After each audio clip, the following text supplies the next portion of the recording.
اللہ اکبر۔ ان پڑھ اور غریب ماں کی یاد میں انہوں نے بڑی خوبصورت باتیں لکھی۔ کہا عالی نسب ہوٹلوں میں کھانا کھانے میں وہ سرور کہاں جو چولہے پر بیٹھ کے ماں کے ہاتھوں سے پکی ہوئی چپاتیاں کھانے میں ملتا ہے۔ عالی جناب، حضرت صاحب، قبلہ عالم، کیا کیا لفظ بولے جاتے ہیں اسٹیجوں کے اوپر، لیکن ان لفظوں کا وہ نشہ نہیں ملتا جو ماں کی زبان سے اوئے ببلو اور اوئے مٹھو میں رکھا ہوا ہے۔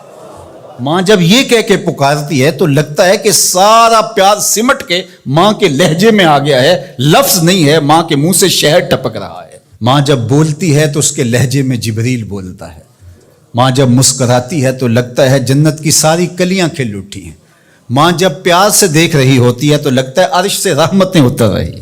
اللہ نے ماں کے سینے کے اندر وہ محبت، وہ تڑپ رکھی ہے، وہ ایک کائنات رکھ دی ہے الفتوں کی کہ جس کا نعم البدل کیا بدل بھی موجود نہیں ہے۔ وہ پیار رکھ دیا، وہ درد رکھ دیا، وہ درک رکھ دیا، وہ الفت رکھ دی ماں کے سینے کے اندر۔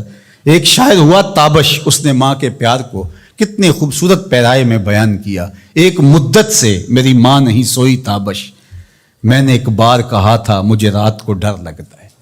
کہا ایک دن بچپن میں میرے منہ سے نکلا تھا امی مجھے رات کو سوتے ہوئے ڈر لگتا ہے۔ میں بوڑھا بھی ہو گیا ہوں، میری ماں اب بھی میرے بستر پہ پھونکے مارتی کہ میرے بیٹے کو رات کو ڈر نہ لگا۔ یہ ماں کے سینے کا پیار ہے، ماں کی الفت ہے، یہ ماں کی تڑپتی ہوئی ممتا ہے۔ اولاد کے لیے وہ دکھ بھی جھیلتی ہے، تکلیفیں بھی سہتی ہے۔ غریب مائیں لوگوں کے گھروں کے برتن بھی مانجنے پڑیں تو اس سے بھی گریز نہیں کرتی۔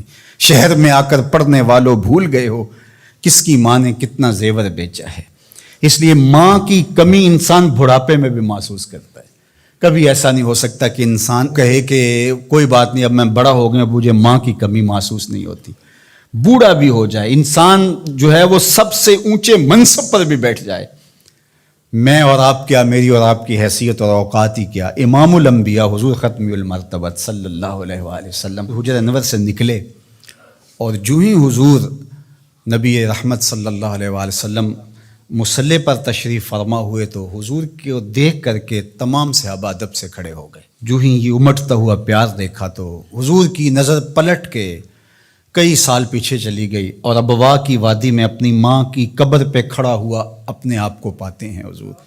اور پھر ایک جملہ کہا، الحاوی للفتاوی کے اندر امام سیوطی نے اس کو بڑی تفصیل سے لکھا ہے کہ چشمان رحمت سے آنسو ٹپکنے لگے اور حضور مصلی پہ کھڑے ہو گئے اور فرمایا لو ادرکت والدی او احدہما، کاش آج میرے ماں باپ زندہ ہوتے یا کم از کم میری ماں ہی زندہ ہوتی اور میں لوگوں کو نماز پڑھا رہا ہوتا، وَأَقْرَأُ فِيهَا بِفَاتِحَةِ الْكِتَابِ، اور اس میں سورہ فاتحہ کی تلاوت چل رہی ہوتی۔ پھر میری ماں کو میرے ساتھ اچانک کوئی کام یاد آ جاتا، وہ دروازے پر آتی اور چلمن سرکاتی اور مجھے بیٹا کہہ کے آواز دیتی۔ فرمایا لوگوں نماز چھوڑ کے پہلے ماں کی بات سن لیتا۔ تو ماں کی کمی تو انسان زندگی کے آخری حصے میں بھی محسوس کرتا ہے۔ پھر اس سے بڑا منصب کس کا ہو سکتا ہے جو امام الانبیاء کا منصب ہے؟ اتنا بڑا اعزاز کس کا ہو سکتا ہے جو خاتم المرسلین کا اعزاز ہے، جو محبوب خدا ہیں، کونین کے مالک ہیں، لیکن ماں کی کمی کو وہ بھی محسوس کرتے ہیں۔ ماں و شمع کس شمار میں ہے؟ تو ماں باپ کا وجود اللہ کی رحمت ہے۔ جب یہ سایہ سر سے اٹھ جاتا ہے تو پھر پتہ چلتا ہے کہ بندہ کھڑا کہاں ہے۔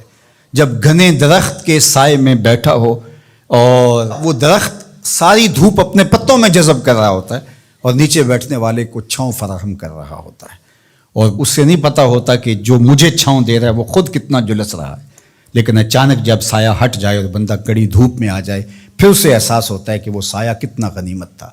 جن کے ماں باپ موجود ہیں وہ ان کی خدمت کر کے دنیا اور آخرت کی سرخرویاں حاصل کریں۔ اللہ کی رضا بھی اس میں ہے، رسول اللہ کی رضا بھی اس میں ہے، اور دنیا اور آخرت کی بہتریاں اسی کے اندر پنہاں ہیں کہ ماں باپ کی تکریم بجا لائی جائے۔